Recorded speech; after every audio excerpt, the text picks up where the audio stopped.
Good morning everyone. मैं जा रहा हूँ अपने काम पर। आज मेरा पहला दिन, काम का भी पहला दिन है और ये व्लॉग भी मेरा पहला है। इंतज़ार कर रहा हूँ एक ऑटो का जो मुझे बारा देवी छोड़ दे। तो लो मिल गई ऑटो और हम चल पड़े अपनी मंजिल की तरफ। ये है बम्बा और ये मेट्रो लाइन। मेट्रो लाइन बिल्कुल सीधी है मेरी तरह। हम इस लाइन से होते हुए नहीं जाएंगे, अभी हम मारेंगे यहाँ से यू टर्न। तो ऑटो में वीडियो बनाना बहुत मुश्किल काम है। एक तो सपोर्ट के लिए पकड़ना पड़ता है और दूसरे हाथ से फ़ोन पकड़ना पड़ता है। और मैं हमेशा आगे की सीट पकड़ता हूँ, बिल्कुल ऑटो वाले के बगल में, ताकि मैं नज़र रख सकूँ वो मुझे कहाँ ले जा रहा हूँ। पीछे नहीं बैठता हूँ क्योंकि पीछे की सीटें महिलाओं के लिए पहले से ही रिजर्व हैं। अगर मैं गलती से बैठ भी जाऊँ तो ऑटो वाला कहता है भैया ज़रा आ गया ना, वो मुझसे कहे उससे पहले ही मैं आगे आके बैठ जाता हूँ। मेट्रो का काम तो बहुत ज़ोरों पर है, जिसके कारण जाम मिलना बहुत ही आम बात है। जाम में फंसे फंसे अगर आप आम लिए हैं तो वो भी पक जाएंगे, जैसे कि मैं पक रहा हूँ।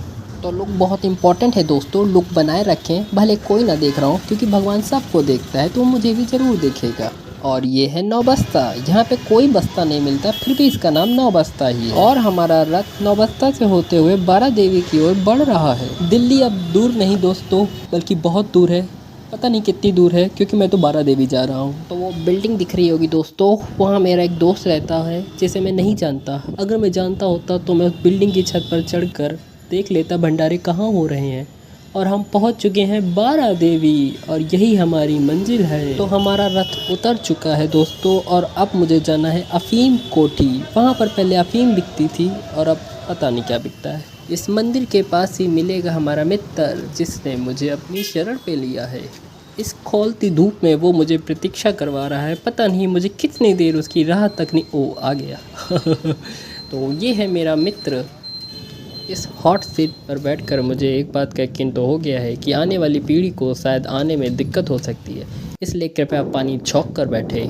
जनहित में जारी। इस तपती लू ने, या कह सकते हैं नेचुरल ब्लोअर ने, गर्म हवा फेंक कर मेरे बालों को सेट कर दिया है।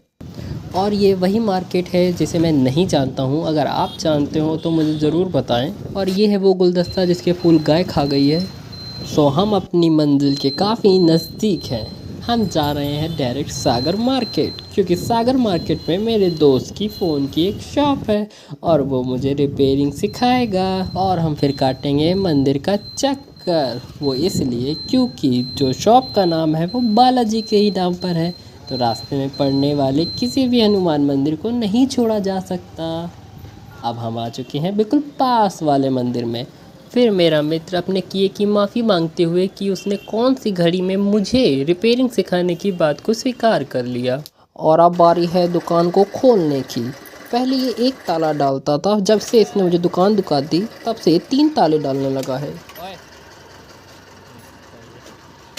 तो मिस्टर हर्ष वर्मा अपनी बहुओं से लिए हुए बाहुबल को लेकर शटर को खोलते हुए, ये खुल गया। और फिर थोड़ा समय दिया जाएगा अपने पड़ोसी दुकानदारों को, और तब तक मैं आपको शॉप के दर्शन करा देता हूं, तो आप अच्छे से अपनी आंखों से देख लीजिए। कोई भी दिव्य समस्या हो हमारे ही पास आए। फिर करते हैं डस्टिंग, क्योंकि सारे रेगिस्तान की धूल उड़कर यहीं पे आकर गिरती है।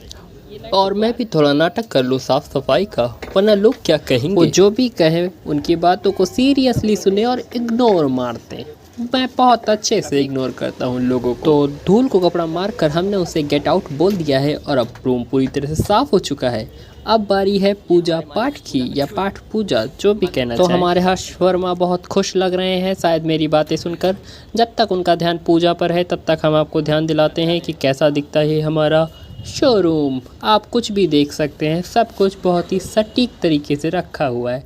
इसके बाद कवरों को करना है असेंबल, उन्हें लाइन से लगाने की बारी है। आया एक ऑर्डर मोबाइल स्किन का। ये मशीन बहुत ही अच्छी तरीके से स्किन कटिंग करती है। मैं आपको फास्ट फॉरवर्ड पे दिखा रहा हूँ। स्किन कटिंग करने के बाद हम पुरानी स्किन उचारेंगे मोबाइल से और इस पर थूक लगा के साफ करेंगे। ओ थूक मत लगाइएगा, मैं मजाक कर रहा हूँ। हम इस पर अच्छी क्वालिटी वाला स्प्रे मारते हैं, बिल्कुल साफ़ कर देता है। और इसके बाद हम इसे अच्छे से चिपकाएंगे और ये हो गया हमारा फ़ोन तैयार। तो ये काफ़ी सुंदर दिख रहा है। तो फ़ोन रिपेयरिंग सिखाने से पहले ये मुझे छोटे मोटे काम सिखा रहा है, जिसमें उसे पहला काम मिला है टेम्पर बदलने का।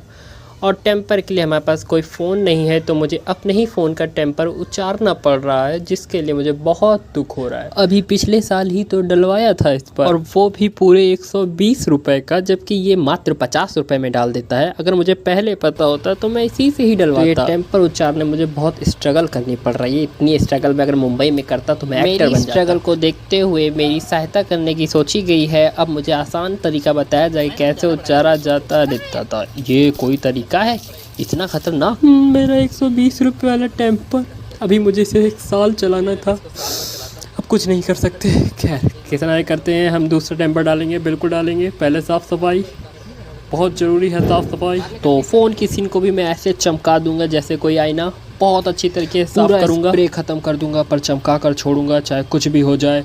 आखिरकार ये मेरा फ़ोन है, इसके पूरे 10 कोने चमका दूंगा। और अब आप सोच रहे होंगे कोने तो इसमें 4 ही है, दिशाएं भी 4 हैं, पर कहा जाता है 10 दिशाओं से भगवान जी हमारी रक्षा करेंगे। उसी प्रकार 10 कोनों को भी मैं मान लेता हूँ। टेम्पर ढूंढ लिया मैं दोस्तों, टेम्पर ढूंढ लिया। ओह ढूंढा नहीं है, उसने खुद दिया है, क्योंकि मैं तो पहचान भी नहीं पा रहा हूँ कौन सा टेम्पर किसका है। तो अब हमें बस नाप तोल करके इस टेम्पर को चेप देना है अच्छे तरीके से, और कोई गैप भी ना रह जाए। चिपकाने में मुझे थोड़ी दिक्कत आ रही है, मुझे समझ नहीं आ रहा है कि मैं इसे एक तरफ से छोड़ूं कि दोनों तरफ से छोड़ दूं और ये अपने आप चिपक जाएगा। तो इसके लिए मैं क्या करूं? जब परिस्थिति आउट ऑफ कंट्रोल होने लगे तो हमें इसे छोड़ देना चाहिए, इसीलिए मैंने भी एक तरफ से इसे छोड़ दिया है और इसको जहां से चिपकना है तो मैं इसे एक तरफ से प्रेस भी करता हुआ जा रहा हूं कि अच्छे से हो जाए, पर मुझे लगता है ये थोड़ा सा फंस रहा है यहाँ पर। क्या किया जाए? तो क्या मैं इसे फिर से उखाड़ के लगाऊं? उखड़ तो नहीं रहा है। अरे तभी उड़ता हुआ हाथ आया मेरी मदद के लिए। ये देखिए एक्सपीरियंस बोलता है, एक्सपीरियंस बंदे का। तो हमारा टेम्पर 99% सही चिपका है, सिर्फ 1% ही गड़बड़ हो गई है। अब वो जो गड़बड़ हुई है वो मुझसे ही हुई है यहाँ पर खैर कोई बात नहीं, कोई नोटिस नहीं करेगा, क्योंकि ये तो मेरा ही फ़ोन है। मैं खुद से कैसे शिकायत कर सकता हूँ? मैं तो सबसे अच्छे काम करता हूँ। तो आज के ब्लॉग में इतना ही।